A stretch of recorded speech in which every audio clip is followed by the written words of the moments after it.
பிதாவை நாங்கள் நன்றி செலுத்துகிறோம். நன்றாய் கவனிங்கள் இந்த வார்த்தையை. மத்தேயு 5ஆம் அதிகாரம் 3ஆம் வசனம். ஆவியில் எளிமையுள்ளவர்கள் பாக்கியவான்கள், பரலோக ராஜ்யம் அவர்களுக்குரியதாய் இருக்கிறது. ஏழையின் உள்ளத்தோர், எளிய உள்ளத்தோர் பேறு பெற்றோர், ஏனெனில் விண்ணரசு அவர்களுக்கு உரியதாய் இருக்கிறது. ரொம்ப அழகாய் ஆண்டவர் இயேசு பிரசங்கித்த முதல் வார்த்தைங்க. அவர் ஊழியத்துக்கு வந்தவுடனே முதல்ல என்ன சொன்னார்? மனம் திரும்புங்கள், பரலோக ராஜ்யம் சமீபத்தில் இருக்கிறது பிரசங்கித்தார். இங்கு ஜனங்களை அமர பண்ணி முதல் சுவிசேஷமாக அந்த வார்த்தை பேசுகிறார். அவர் தன்னுடைய வாய் திறந்து, வாய் மலர்ந்து, திருவாய் மலர்ந்து, பாருங்களேன், அழகாய் ஒரு சின்ன குழந்தைகளுக்கு பேசுவது போல ஆண்டவர் இயேசு அவர்களை அமர பண்ணி அவர்களுக்கு உபதேசித்த முதல் வார்த்தை இந்த வார்த்தையை நீங்க புரிந்து கொள்ள வேண்டும். தன்னுடைய அன்பை விளங்க பண்ணும்படியாக, தேவனுடைய அந்த நடத்துதலை காண்பிக்கும்படியாக அவர்களுக்கு அவர் உபதேசிக்க ஆரம்பிக்கிறார். அதில் சொன்ன முதல் வார்த்தை என்ன தெரியுமா? ஆவியில் எளிமை உள்ளவர்கள், அவர்கள் பாக்கியவான்களாக இருக்கிறார்கள். எளிய உள்ளத்தோர் யாவரும் பாக்கியவான்கள், ஏனென்றால் பரலோகம் அவர்களுக்குரியதாய் இருக்கிறது.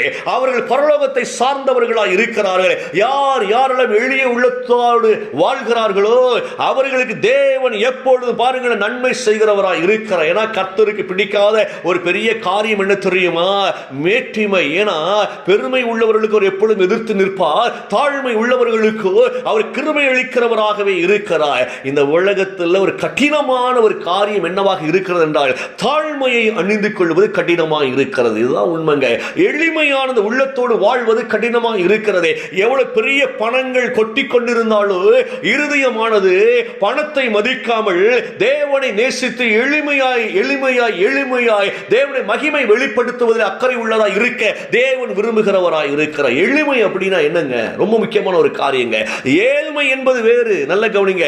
ஏழ்மை என்பது தரித்திரம், எளிமை என்பது தேவனுடைய சாயல்.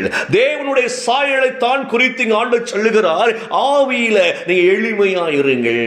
ஆவியில நல்ல கவனித்துக் கொள்ள வேண்டும். என்னதான் நீங்கள் பணக்காரர்களாக இருந்தாலே, பெரிய பதவியில் இருந்தாலே, பெரிய வேலையில் இருந்தாலே, அது எதுவுமே பாதிக்காதபடிக்கு நம்முடைய ஆவி எப்படி இருக்க வேண்டும் என்றால் எப்பொழுதும் தேவனை வெளிப்படுத்தக்கூடிய அந்த காரியமாய் இருக்க வேண்டும். தேவனை வெளிப்படுத்தக்கூடிய சித்தமாய் இருக்க வேண்டும். யார் நம்மகிட்ட வந்து பேசினாலும் எளிமையை வெளிப்படுத்த தேவன் விரும்புகிறவராய் இருக்கிறார். இது ரொம்ப முக்கியமான ஒரு காரியங்க. ஆனா சாத்தான் நம்முடைய ஆவியில பெருமை கொள்வதற்கு பயங்கரமா போராடுவான். பாருங்களேன், தேவனுக்கு மேல நான் ஏறி சிங்காசனத்தை அமைப்பேன் என்று சொல்லி ஆவியில சிந்திக்க ஆரம்பிச்சாங்க, இருதயத்தில் சிந்திக்க ஆரம்பிச்சாங்க. அந்த இடத்துல கீழே விழுந்தவன் தான் இன்னைக்கு அந்த கோபத்தோடு கூட தேவ பிள்ளைகளுக்கு ஒரு பெருமையை உள்ளே கொண்டு வருவதை பார்க்க முடிகிறது. இன்னைக்கு சபை பெருமை அதிகரித்துக் கொண்டிருக்கிறதுனாலதான் குறைகள் பேசிக்கொண்டே இருக்கிறோம். யாரும் சரியில்லை அப்படி பேசுறோம்னாலே ஆவியில் நம்ம எளிமை இல்லாதபடிக்கு, ஆவியில் நம்ம தேவனை அறியாதபடிக்கு இந்த நாட்களில் உலகத்தோடு கூட நம்ம உறவாடி கொண்டு இருக்கிறோம். நல்ல கவனிங்க இந்த வார்த்தையை. இது சாதாரண ஒரு காரியம் அல்ல. ஆண்டவர் நம்மை அப்படிப்பட்ட ஒரு ஆசீர்வாதங்களோடு கூட நடத்த விரும்புகிறவராய் இருக்கிறார். நீதிமொழிகள் 20ஆம் அதிகாரம் 27 வாசிக்கின்ற பொழுது ஆண்டவர் சொல்லக்கூடிய அழகான வார்த்தை, மனுஷனின் ஆவி சாதாரண காரியம் அல்லங்க. நல்ல கவனிங்க. இந்த ஆவி என்பது எதை குறிக்கும் அப்படின்னா நம்முடைய ஜீவனை குறிக்கிறதா இருக்கிறது. மனுஷனுக்குள்ள ஆண்டவர் தம்முடைய சுவாசத்தை ஊதினார். பாருங்களேன், சுவாசத்தை ஊதுகிற பொழுது அவன் ஜீவ ஆத்மாவாக உயிர் உள்ளவனாக அவன் மாறுகிறான் என்பதை பார்க்க முடிகிறது. மண்ணினாலே ஆதாமை உண்டாக்கி ஆதாமனுக்குள் தம்முடைய ஆவி அவர் ஊதுகிறார். நல்ல கவனிங்க.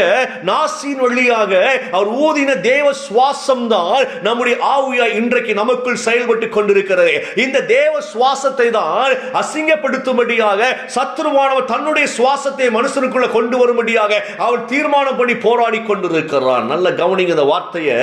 தேவன் நமக்குள் ஊதின அவருடைய சுவாசமே நம்முடைய ஜீவன். அப்போ ஆவி என்பது உயிராய் இருக்கிறது. இந்த ஆவியை குறித்து தான் வேதம் அழகாய் சொல்லுகிறது. இந்த ஜீவனானது எளிமையாய் வாழ வேண்டும். இந்த ஜீவனானது எளிமையோடு கூட செயல்பட வேண்டும். அது ரொம்ப ரிலாக்ஸா இருக்கணும். அப்படிங்கிற ஆவி ரிலாக்ஸா இருந்து இருக்கிறது வச்சுக்கோங்களேன். எளிமை என்பது என்ன தெரியுமா? எப்போது ரிலாக்ஸா இருந்து அப்படியே தேவனை வெளிப்படுத்துவதுங்க, சந்தோஷத்தை வெளிப்படுத்துவது, சமாதானத்தை வெளிப்படுத்துவது, கோபம் இல்லாதபடி, எரிச்சல் அடையாதபடிக்கு நம்முடைய ஆவி எப்பொழுது கர்த்தரையே மகிமைப்படுத்தக்கூடிய அந்த அனுபவத்தை குறித்து தான் இங்க இயேசப்பா சொல்லி தராங்க. ரொம்ப கடினமான காரியமா இருக்குது உலகத்தில். அப்படித்தானே டக்குன்னு கோபம் வந்துருது, யாராவது ஏதாவது சொல்லிட்டாங்க, எரிச்சல் வந்துகிறது. ஆனா இங்கு வேதம் ரொம்ப அழகா சொல்லுகிறது, அந்த ஆவியில எளிமை என்பது பரலோகத்தினுடைய அனுபவமாங்க. பரலோகமே அவங்களுக்குள்ள இருக்கிறதா, பரலோகத்தை சார்ந்து பரலோகத்தோட வாழ்கிறார்கள் பூமியிலே. எவ்வளவு பெரிய வார்த்தை பாருங்களேன். அதைத்தான் இங்கு வேதம் சொல்லுகிறது.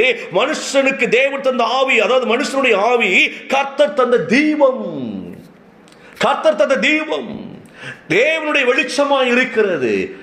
இன்னைக்கு கையில் ஒரு டார்ச் இருந்து வச்சுக்கோங்களேன், இருளுக்குள்ள தைரியமா போவோம். அப்படித்தானே? ஸோ ஒரு இருளுக்குள்ள நம்ம நடக்க வேண்டும் என்றால் ஒரு வெளிச்சம் தேவையா இருக்கிறது. ஸோ அந்த வெளிச்சத்திற்கு நம்ம என்ன செய்கிறோம்? செயற்கையாக ஒரு டார்ச்சை எடுத்துக்கொண்டு அதை அடித்துக்கொண்டு போகிற பொழுது அதில் உள்ள வெளிச்சத்தில் நம்ம அப்படியே நடந்து ஒரு தைரியமா போயிட்டு வருவோம். ஆனால் இங்கு வேதம் சொல்கிறது, அந்த ஆவி கர்த்தர் தந்த தீபம்னா உலகமே வெளிச்சமாய் தெரியுமாங்க. நமக்கு உலகமே வெளிச்சமாய் தெரியும். தேவன் தந்த தீபம் நம்முடைய ஆவி அது உற்சாகமாய் இருக்கிற பொழுது, அது பலனாய் இருக்கிற பொழுது, உலகத்தில் எத்தனை பெரிய போராட்டங்கள் பிரச்சனைகள் வந்தாலும் அதை ஃபேஸ் பண்ணி ஜெயிக்கும்படியான அந்த வெளிச்சத்தை நம்ம அனுபவித்துக் கொண்டே இருப்போம். அது சாதாரண காரியம். கொஞ்சம் யோசித்து பாருங்களேன். உங்கள் ஆவி கர்த்தர் தந்த தீபம். இந்த தீபத்தை அணைப்பது சாத்தானின் தந்திரம். நல்லா கவனிங்க. இந்த தீபத்தை அணைப்பது சாத்தானின் தந்திரமா இருக்கிறது. ஏதாவது ஒரு சொல்லி உங்களை சோர்வடைய பண்ணுவார், ஏதாவது ஒரு சொல்லி உங்களை ஜெபிக்க விடாதபடி தடை பண்ணுவார், உங்களை கவலையை கொண்டு வந்து போராட்டங்களை காண்பித்து, பார் அவ்வளவு பெரிய பிரச்சனை நடக்கு, இதுல நீலாம் ஜெயிக்கவே முடியாது, பாரு உனக்கு சேத்தன பிரச்சனை நடந்துகிட்டு இருக்கு, அவங்க தோத்து போனாங்க நீனும் தோத்த மாதிரி, அப்படி பல விதத்துல உலகத்தை காண்பித்து காண்பித்து காண்பித்து உலக பண நெருக்கடிக்குள்ள போய் கொண்டிருக்கும் பொழுது நீ எப்படி ஜெயிக்க முடியும்? உனக்கு பண நெருக்கடி வரப்போகிறது. இப்படி அதுக்கு முன்னாலே நம்ம என்ன செய்யணும்? தயார்படுத்துவோம் பாருங்க, ஆவியில சோர்ந்து போவதற்கு. சாத்தான் தந்திரமாய் நம்மளை எழும்ப முடியாதபடிக்கு தொடக்கத்திலிருந்து நம்ம கூட போராடுகிறவன். ஆனா கர்த்தரோ அவனை சுட்டரிக்கும்படியாய், அந்த இருளை விரட்டும்படியாய் நமக்குள்ளே அவர் வைத்திருக்கிற ஆவியினுடைய வெளிச்சம் இருக்கு பாருங்களேன். அது பயங்கரமான தேவ மகிமையாய், தேவன் தந்த தீபமாய் இருக்கிறது. கவலைப்படாதீங்க. உங்கள் ஆவி சாதாரண விஷயம் அல்ல. அந்த ஆவியில நீங்கள் எளிமையை வாழ கற்றுக்கொள்ள வேண்டும். இதுல ஏசப்பா பாருங்க ஒரு வார்த்தை சொல்லுவாருங்க. லூக்கா 9ஆம் அதிகாரம் 53, 55 வரை நீங்க வாசித்து பார்த்தீங்க அப்படின்னா, அங்க ஒரு காரியம் நடக்கிற. இயேசு கிறிஸ்துவை எருசலேம் நகரத்தார் ஏற்றுக்கொள்ளவில்லை, சீசர்களையும் ஏற்றுக்கொள்ளவில்லை. இயேசு கிறிஸ்துவை மறுதலிக்கிறார்கள், உள்ள வரக்கூடாது தடை செய்கிற பொழுது இங்க யோவானும் யாக்கோவும் பயங்கரமா ஒரு வார்த்தை சொல்லுகிறாங்க. ஆண்டவரை பார்த்து சொல்லுகிறாங்க, ஆண்டவரே உள்ள விடமாட்டுக்கான ஐயா, நம்மள யார் தெரியுமா, நம்ம யார் என்பதை காண்பிக்க வேண்டாமா என்று சொல்லி எலியா செய்தது போல வானத்திலிருந்து அக்கினி இறங்கி வர பண்ணி உங்களை சோழியை முடிச்சிருமா அப்படின்னு 2 ஆட்கள் கேட்குது. யாருன்னா இயேசுவின் சீசர்கள். நல்ல கவனிங்க. இயேசுவோடு கூட இருந்தவர் நல்ல வேலை நினைச்ச நமக்கெல்லாம் இப்படிப்பட்ட கிருபை ஆண்டவர் தரல. அப்படி தந்திருந்தாலும் தினம் 100 வரை காலி பண்ணிடுவோம் பாருங்களேன். யாரெல்லாம் நமக்கு எதிராக பேசுறாங்களா, ஆண்டவரை அக்கினி இறங்குவதாக சோழியை முடிச்சிரும் அவ்வளவு பெரிய. அதான் யோசித்த எலியாவின் நாட்கள் நடந்த அற்புதம் ஏன் இன்னைக்கு நடக்கல அப்படின்னா, இன்னும் நம்ம மனம் திரும்ப வேண்டியவர்களா இருக்கிறோம், இன்னும் ஆவில எளிமை உள்ளவர்களை மாற வேண்டியவர்களா இருக்கிறோம். ஆவியில் எளிமை நமக்குள்ள வர வர வர எவ்வளவு பெரிய பிரச்சனையாக இருந்தாலும் அதை ஈஸியா எடுத்துக்கொண்டு போவோம் பாருங்களேன். அவ இயேசு சொல்லுகிறார் அவங்கள பார்த்துட்டு, என்னடா பேசுகிறீர்கள், என்ன ஆவியில நீங்க இருக்கிறீங்க, நீங்க யார் கூட இருக்கிறீங்க, ஏன் கூட இருந்து கொண்டு நீங்க இந்த மாதிரி பேசுற என்னடா அர்த்தம்? சோ நீங்க என்ன ஆவியில் இருக்கிறீர்கள் என்பதை நீங்கள் உணர்ந்து பாருங்கள். எலியா செய்தது போல் செய்வோம் என்று சொன்னால் நீ ஆவியில இல்ல, கர்த்தருடைய தீபத்துல இல்ல, கர்த்தருடைய எளிமை என்கிற அந்த வார்த்தையில நீ இல்ல. நீ வந்து மேட்டி மேல பேசிக் கொண்டிருக்கிற ஒன்னவர்த்தை ஏற்றுக்கொள்ளணும் அப்படின்னா அவனை காலி பண்ணணும் அப்படின்னு நினைக்கிறாயா? நீ யோசித்து பாருங்களேன். இன்னைக்கு நம்மளை ஏற்றுக்கொள்ளாதவர்கள் நமக்கு எதிராக வருகிற பொழுது எவ்வளவு கோபம் வருகிறது. அந்த கோபத்தில் நம்மளால ஒன்னும் செய்ய முடியல, அதனால அமைதியா இருக்கிறோம். இப்படிப்பட்ட வரங்கள்லாம் இருந்து வச்சுக்கோங்களேன், அந்த நிமிஷமே ஆட்களை காலி பண்ணிடுவோம்.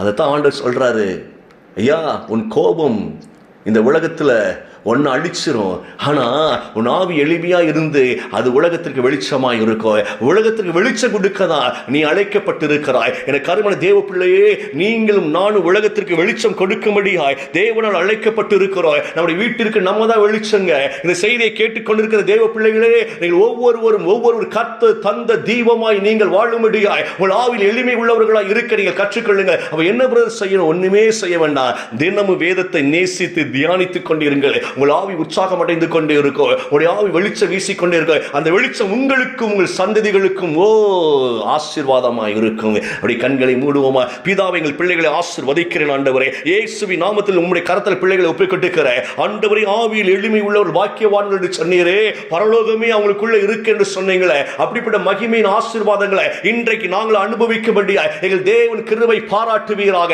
இணைந்து ஜெபிக்கிற யாவர் மேலும் ஆண்டவரே உம்முடைய ஆவியின் வல்லமை இறங்கி பிள்ளைகளை பாதுகாத்துக் கொள்ளட்டும். இயேசுவின் நாமத்தில் பிள்ளைகளை ஆசீர்வதிக்கிறேன் நல்ல பிதாவே. ஆமென், ஆமென்.